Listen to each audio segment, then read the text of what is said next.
दोस्तों आधे घंटे से ज़्यादा हो गया दूसरी साइड बैठा था और वीडियो रिकॉर्ड कर रहा था, लेकिन वीडियो रिकॉर्ड बिल्कुल भी नहीं हुई। तो मैंने सोचा इसको अब डिस्कस करूंगा बिल्कुल आपके साथ नेचुरली, जो मेरा एक्सपीरियंस रहता है, जो भी इंफॉर्मेशन मेरे पास होती है, जस्ट कैमरे के सामने आपको बता दिया करूंगा। और आप जो है इंस्टाग्राम पे एंड यूट्यूब के ऊपर जो मैं जो वीडियो डालता हूँ, वहाँ पे आप कमेंट करिए, आपको सीधा मैं डायरेक्ट मैसेज करूंगा और आपको रिस्पॉन्स दूंगा बिल्कुल 100%।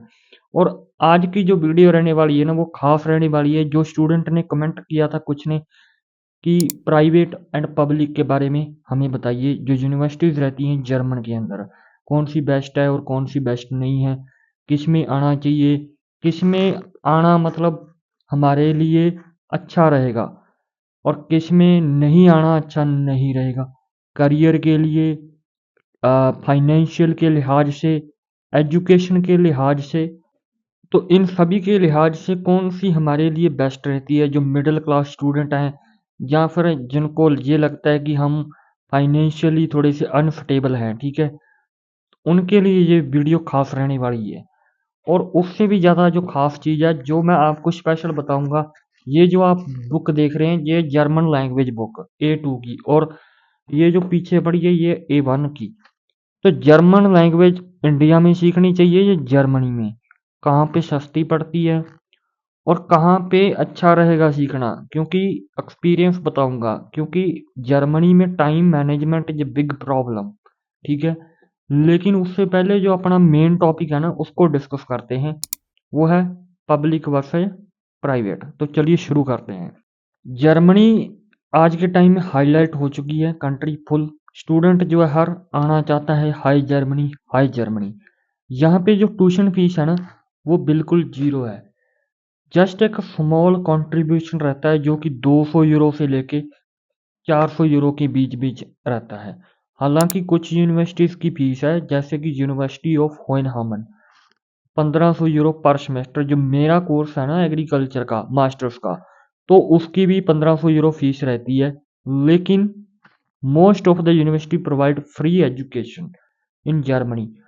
एंड 90% जो यूनिवर्सिटीज़ के कोर्स हैं, वो पब्लिक के अंदर है, ना कि प्राइवेट के अंदर है।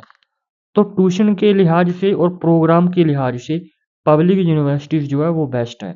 और प्राइवेट यूनिवर्सिटीज़ की बात करूं, तो वो आपको कॉस्ट इफेक्टिव नहीं है, वो आपको महंगी पड़ेगी। फाइनेंशियली अनस्टेबिलिटी आ जाएगी। मान लो आप जर्मनी आए, आपको पार्ट टाइम जॉब नहीं मिली, तो आप अपनी फीस कैसे कवर करोगे? साथ ही आपको ब्लॉक्ड अकाउंट भी करना पड़ेगा, क्योंकि आपको नेक्स्ट ईयर के लिए क्या चाहिए, ब्लॉक्ड अकाउंट अगेन चाहिए वीजे को एक्सटेंड करने के लिए। तो इस कंडीशन में क्या करें? मेरे अकॉर्डिंग पब्लिक यूनिवर्सिटीज बेस्ट रहती है, क्योंकि इसके काफ़ी सारे बेनिफिट हैं। एक तो आपकी फीस नहीं रहती, मतलब कुछ छोटा मोटा कंट्रीब्यूशन रहता है। मेरा कंट्रीब्यूशन बता देता हूँ, लगभग 330 यूरो है 6 महीने का। और कुछ मेरे फ्रेंड हैं जो प्राइवेट में पढ़ते हैं, तो उनकी फीस जो है वो लगभग 7,000 यूरो से लेकर 9,000 यूरो के बीच है। और कईयों की 10,000 यूरो से भी ज़्यादा है, लेकिन वो बर्लिन में है, यहाँ पे नहीं है, क्योंकि मैं हूँ वेस्ट जर्मनी के अंदर। तो आगे चलते हैं, बात करते हैं अभी जो है, जैसे कि एडमिशन रिक्वायरमेंट। ये एक बिग इशू है पब्लिक यूनिवर्सिटीज़ के अंदर, क्योंकि ट्यूशन फीस नहीं है, कंपटीशन ज़्यादा है। बहुत सारे स्टूडेंट जो है वो अप्लाई करते हैं, जिनकी जीपीए यानी कि जो परसेंटेज होते हैं हाई होते हैं ना, आई थिंक मोर देन 70%। अगर आपकी परसेंटेज है तो आपको 100% यूनिवर्सिटी जो है वो पब्लिक मिलेगी। तो एडमिशन रिक्वायरमेंट थोड़ी सी बढ़ जाती हैं पब्लिक यूनिवर्सिटीज़ में। बट वहीं पे बात करूं प्राइवेट में, अगर आपके एवरेज नंबर से भी कम है ना, तो भी आपको जर्मनी में प्राइवेट यूनिवर्सिटी के अंदर एडमिशन मिल जाता है। तो इसमें कोई इशू नहीं आता, ठीक है। एडमिशन के लिहाज से प्राइवेट सही है अगर आपके परसेंटेज कम है। लेकिन अगर आपकी फाइनेंशियल प्रॉब्लम है, तो फिर आपको पब्लिक के साथ जाना चाहिए। तो दोनों पॉइंट में आप देख लो कि कौन सा आपके लिए बेस्ट है।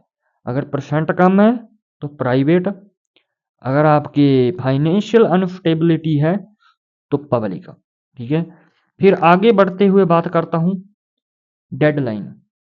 वो क्या? जैसे कि winter intake and summer intake दो होते हैं जर्मनी में, और मैं आया था विंटर इनटेक के अंदर, बट मेरा एडमिशन हो गया था समर के अंदर।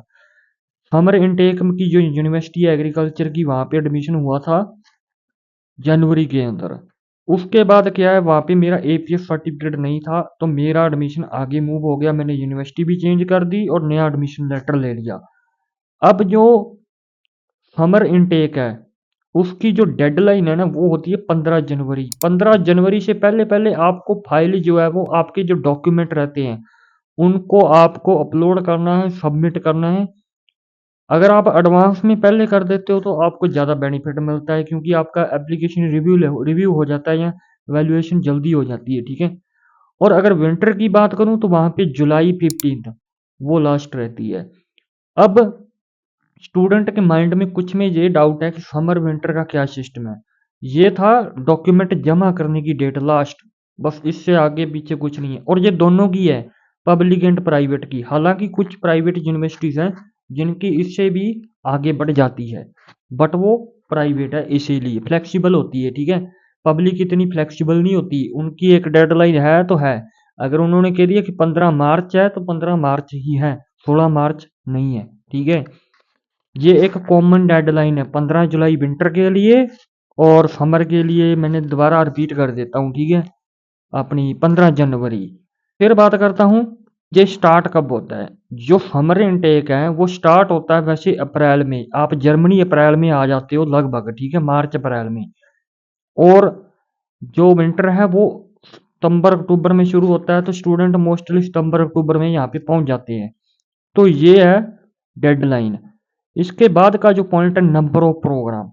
पूरी जर्मन कंट्री के अंदर 400 से ज़्यादा इंस्टीट्यूशन है, ठीक है, लगभग।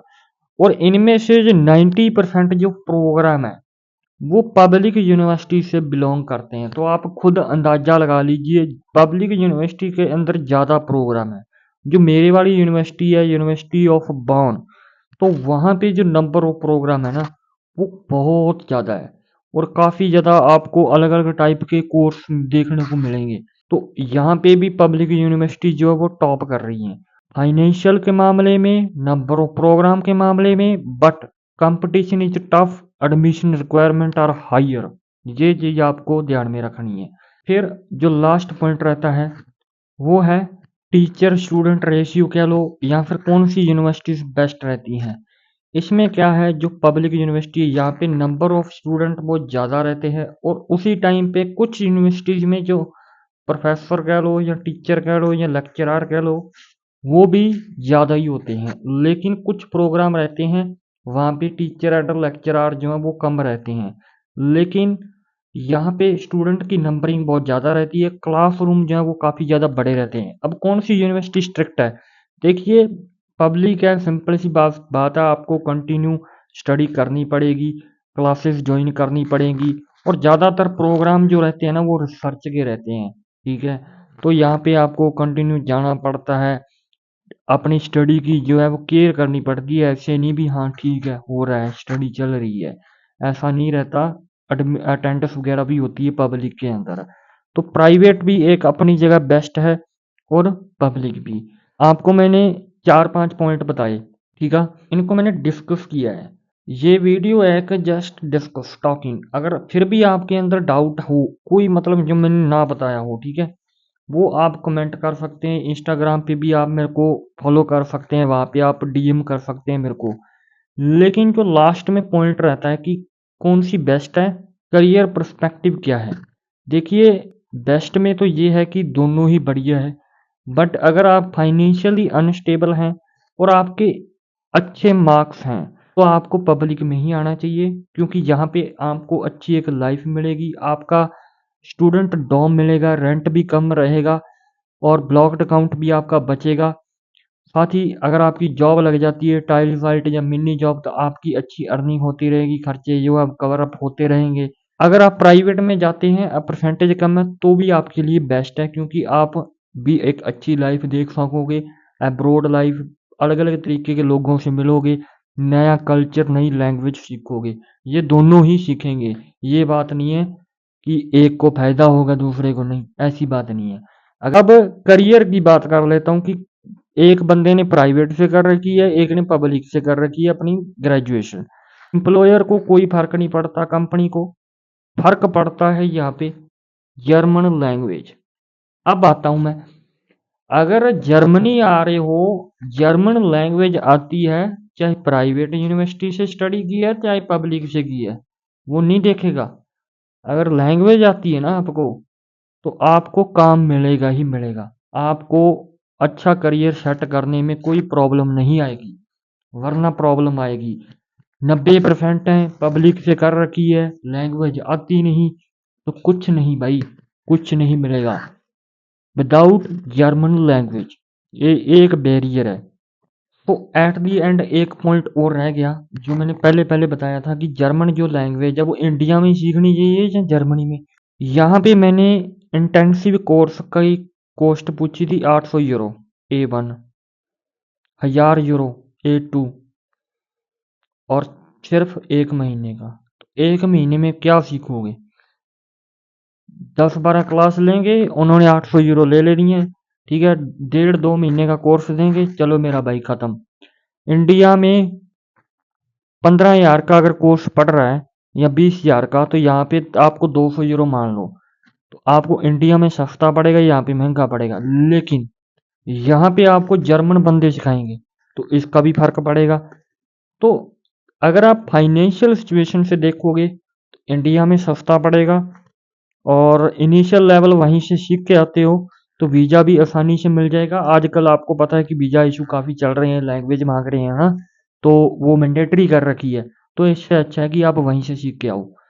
मेरी अकॉर्डिंग ये मेरा एक्सपीरियंस है, क्योंकि अभी मैं सीख रहा हूँ तो मेरे को पता है कितनी प्रॉब्लम आ रही है, क्योंकि मेरे टाइम पे मेरे को इतना नहीं पता था, मैं आ गया बस। वीडियो अच्छी लगे या फिर डिस्कस अच्छी लगे तो मेरे को कमेंट में ज़रूर बताना। आगे भी मैं ऐसे ही डिस्कस करूँगा और नई वीडियोस लेके आऊँगा। थैंक यू फॉर वॉचिंग, मिलते हैं नेक्स्ट वीडियो में।